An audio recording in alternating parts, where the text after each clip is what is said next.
75 साल से पाकिस्तानी अवाम सिर्फ एहतजाज ही कर रही है, इनको कोई लीडर नहीं मिला। जो मिलता है या तो उसको उड़ा देते हैं या रातों रात उतार देते हैं। हक लाल ਦੇ ਰਿਜ਼ਕ ਖਾਂਦੇ ਨਾ ਉਹਨਾਂ ਦੇ ਘਰ 'ਚ ਰੋਜ਼ ਲੜਾਈ ਝਗੜੇ ਇਸ ਚੀਜ਼ ਚੱਲ ਰਹੇ ਹਨ ਕਿ ਬੱਚਿਆਂ ਦੇ ਕੋਈ ਕੱਪੜੇ ਨਹੀਂ ਲੈ ਕੇ ਦੇ ਰਿਹਾ, ਅਸੀਂ ਆਪਣੇ ਨਹੀਂ ਲੈ ਰਹੇ ਹਾਂ ਕਿ ਚਲੋ ਉਹੀ ਇਸਤਰੀ ਕਰਕੇ ਪਾਲਾਂਗੇ। ਕੱਪੜਿਆਂ ਤੋਂ ਹਟ ਕੇ ਇਨਸਾਨ ਸਿਰਫ ਇੱਕ ਰੋਟੀ ਜਿਹੜੀ ਨਾ ਉਹ ਨਹੀਂ ਖਾ ਸਕ ਪੂਰੀ ਹੋ ਰਹੀ ਤੇ ਫਿਰ ਬਾਕੀ ਕੱਪੜੇ ਕਿੱਥੋਂ ਆਣਗੇ। सही बात। अस्सलाम वालेकुम जी, मैं हूँ फ़रा इकरार, उसी दुआ और उम्मीद के साथ कि आप सब जहाँ कहीं हों बिल्कुल खैर खैरियत से हों, अपने घर वालों के साथ, प्यारों के साथ खुशबाश अंदाज में अपनी ज़िंदगी को गुजार रहे हों। मेरी तरफ़ से आप तमाम देखने वालों को रमज़ान की बहुत बहुत मुबारकबाद। ये रहमतों और बरकतों वाला महीना है, इसमें अल्लाह ताला एक नेकी को 70 गुना बढ़ा देता है। लेकिन आप जुल्म देखें, अलमिया देखें हमारे मुल्क का कि यहाँ पर कीमतों को पर लग जाते हैं, आवाम की पहुंच से चीज़ें बाहर हो जाती हैं, यहाँ तक कि शाय खुरोनोश की कीमतें बढ़ा दी जाती हैं। और अगर हम मगरबी ममालिक में देखें तो वहाँ पर कीमतों को कम किया जाता है ताकि लोगों को रिलीफ़ मिल सके। लेकिन यहाँ पर रिलीफ़ देने का कोई कॉन्सेप्ट नहीं है, आवाम को हर वक्त परेशान करना है और ख़ास तौर पर रमज़ान के महीने में। तो आवाम से जानते हैं कि रमज़ान में कीमतों के बढ़ जाने से उनको कितनी परेशानी हो रही है। रमज़ान बहुत मुबारक हो। खैर मुबारक। मुझे ये बताएं कि दीगर ममालिक में हम देखते हैं कि जब रमज़ान आता है या मजहबी त्यौहार आते हैं तो कीमतें कम कर दी जाते हैं। हमारे यहाँ तो आटा, दाल, चीनी, सब्ज़ियाँ, फ्रूट सब महंगा हो गया है। देखें जी, ये आज से नहीं हो रहा, ये हमेशा ही ऐसे ही होता है। और ये होता ख़ास तौर पर पाकिस्तान में तो ख़ास तौर पर ये ऐसा ही होता है। जब भी कोई ऐसा इस्लामी त्यौहार आता है, ना कि रमज़ान, कोई भी ऐसा हमारा मजहबी त्यौहार आता है तो हमारी जो ज़रूरियाती ज़िंदगी का सामान है उसको वो जो है महंगा कर दिया जाता है ताकि आम जो गरीब तबका है वो जो है ख़ास तौर पर जो हमारा जो गरीब मिडिल क्लास जो तबका है वो पिस के रह जाता है। महंगाई के मुबारक तो मेरा ख्याल हम किसी को भी नहीं दे सकते, क्योंकि ये एक ऐसी चीज़ है कि जिससे हर बंदा जो है वो पिस रहा है। ईद वो रमज़ान हो या रमज़ान से पहले हो। अब रमज़ान के बाद आप जैसे ही देखिएगा कि 15 रमज़ान गुजरेंगे तो ईद पर लोगों की जैसे शॉपिंग होती है फिर शॉपिंग वाली चीज़ें बढ़ जाती हैं। पर लेकिन अभी जो चल रहा है वो ज़रूरत की अशिया जैसे कि आटा, चीनी और दालें, ये सब इस तरह से बढ़ गई हैं कि अब तो इन्होंने हमारा जो है वो पहले तो जीना महाल था, अब रमज़ान में भी रोज़े रखना भी एक जो है वो हमारे लिए, अल्लाह माफ़ करे कहना नहीं चाहिए, पर लेकिन इन्होंने हमारे लिए अज़ियतनाक बना दिया हुआ है हर स्टेप को। तो हमारा तो यही कहना है कि जो भी आए, महंगाई को, ओवरऑल सिस्टम को जो है वो चेंज करने की ज़रूरत है।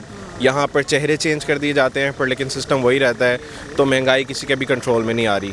तो मेरे ख्याल से हमें निज़ाम बदलने की ज़रूरत है। अगर रमज़ान आता है, ठीक है, लोग रोज़ा रखना छोड़ देंगे अगर जितनी महंगाई है, क्योंकि रोज़ों में तो लोगों से काम नहीं होता, ठीक है, ज़्यादातर लोग जो हैं वो काम नहीं करते, फ्री बैठते, और जो गरीब तबका है वो तो मर जाएगा, फिर काम ही नहीं करना, सारा दिन रोज़ा रखना है तो रात को खाना क्या है, ये मसला है। इस वजह से लोग ज़्यादातर जो है ना लोग रोज़े नहीं रखेंगे, रोज़े नहीं रखेंगे। बहुत परेशानी च है गरीब तबका।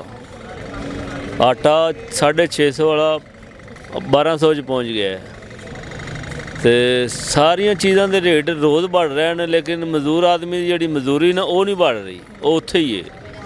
साडा दिन 24 घंटे टेंशन च रहिंदा है कि घर का सर्किट किस तरीके चलाइए, किवें चलेगा, समझो गल बाहर हो गई साडे। बहुत ज़्यादा परेशानी है महंगाई की वजह तो ना, सब लोग परेशान हैं, गरीब आदमी खास कर, बड़े लोगों को कोई प्रॉब्लम नहीं है। महंगाई जिन्नी भी कम की जाए बेहतर है कि चीज़ां म्यारी, आटा हो गया, घी हो गया, चीनी हो गई, तकरीबन कोई गरीब आदमी रोटी खा सके।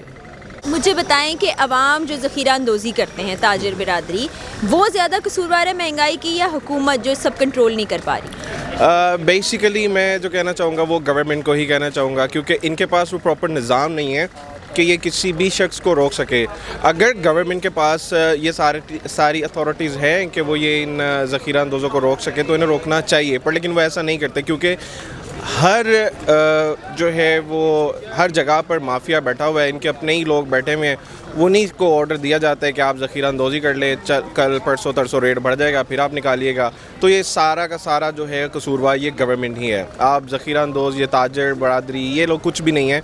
अगर ये लोग डंडा उठा लें तो ताजर बरादरी कौन होते हैं वो चीज़ें रोकने वाले?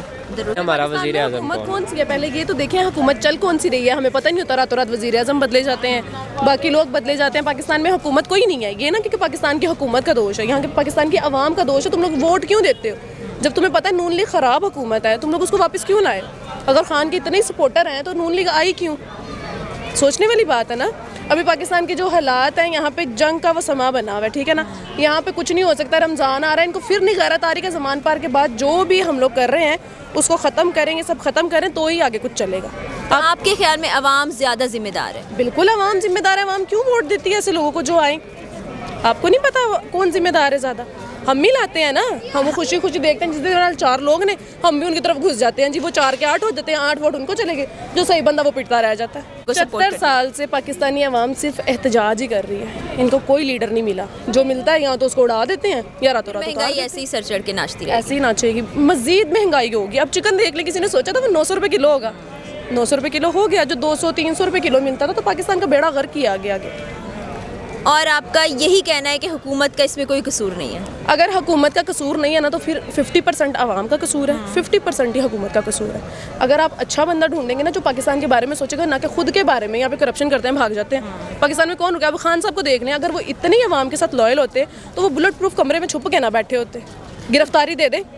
तो फिर ये बताएं कि फिर है कौन ईमानदार? फिर अवाम किसकी तरफ ईमानदार नहीं देखे? है। खुद का खुद ही सोचो, खुद ही कमाना है, खुद ही खाना है, खुद ही जोड़ना है, खुद ही सब कुछ करना है। हुकूमत तो पाकिस्तान में रह ही कोई नहीं गई। आवाम भी जिम्मेदार है, क्योंकि हमारे जो ताजर बरादरी है वो उनको भी सोचना चाहिए कि वो काफ़ी ज़्यादा जो है सामान का ज़ख़ीरा कर लेते हैं।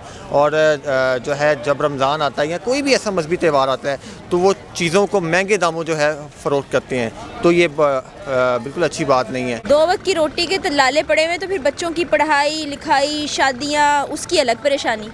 भाई रोज़ घर में यही लड़ाई झगड़े चल रहे हैं। जो लोग हक लाल दे रिज़क खांदे ना, ਉਹਨਾਂ ਦੇ ਘਰ 'ਚ ਰੋਜ਼ ਲੜਾਈ ਝਗੜੇ ਇਸ ਚੀਜ਼ ਚੱਲ ਰਹੇ ਹਨ ਕਿ ਬੱਚਿਆਂ ਦੇ ਕੋਈ ਕੱਪੜੇ ਨਹੀਂ ਲੈ ਕੇ ਦੇ ਰਿਹਾ, ਅਸੀਂ ਆਪਣੇ ਨਹੀਂ ਲੈ ਰਹੇ ਹਾਂ ਕਿ ਚਲੋ ਉਹੀ ਇਸਤਰੀ ਕਰਕੇ ਪਾਲਾਂਗੇ। ਕੱਪੜਿਆਂ ਤੋਂ ਹਟ ਕੇ ਇਨਸਾਨ ਸਿਰਫ ਇੱਕ ਰੋਟੀ ਜਿਹੜੀ ਨਾ ਉਹ ਨਹੀਂ ਖਾ ਪੂਰੀ ਹੋ ਰਹੀ, ਤੇ ਫਿਰ ਬਾਕੀ ਕੱਪੜੇ ਕਿੱਥੋਂ ਆਣਗੇ?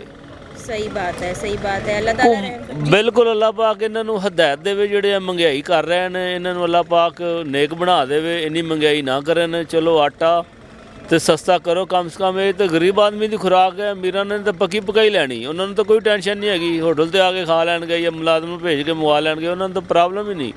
ਮਸਲਾ ਸਿਰਫ ਗਰੀਬ ਆਦਮੀ ਦਾ है। बहुत शुक्रिया आपका। सही बात है, मसला उस शख्स का है जो दिहाड़ीदार है, मसला उस शख्स का है जो तनख्वाहदार है, और हुकूमत के इन चक्रों में आवाम पिस रही है और गरीब से गरीब तर होती जा रही है। जनाब, आपने अवामी राय सुनी कि रमज़ान के बाबरकत महीने में लोग ज़ख़ीरा अंदोज़ी भी करते हैं, कीमतें भी बढ़ा देते हैं। चेक एंड बैलेंस जो कि हुकूमत का काम है वो उस जानिब तवज्जो नहीं दे रही। आजकल तो सियासी एक्टिविटी में लगी हुई है, एक दूसरे पर तंज के तीर चलाए जाते हैं और शायद डाइवर्ट करने की कोशिश की जाती है अवाम की। लेकिन असल आपकी ताकत का सरचश्मा अवाम है। लीडर को अगर अवाम के दिल में घर बनाना है तो फिर अवामी मसाइल को हल करना होगा।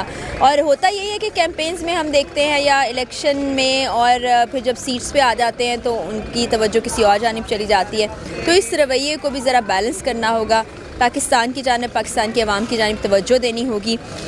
लम्हा फ़िक्रिया है कि अवाम मायूस दिखाई देते हैं, लीडर किसी को भी नहीं समझ रहे। तो अल्लाह ताला रहम करे, अल्लाह ताला हमारी अवाम के लिए आसानियाँ पैदा करे और हमारे हुक्मरानों के दिल में कोई खौफ खुदा पैदा करे। इसी के साथ मुझे इजाज़त दीजिए, जाते जाते वही दुआ कि अल्लाह ताला हमारे प्यारे पाकिस्तान और हम सब पाकिस्तानियों का हामी नासिर हो। अल्लाह हाफ़िज़।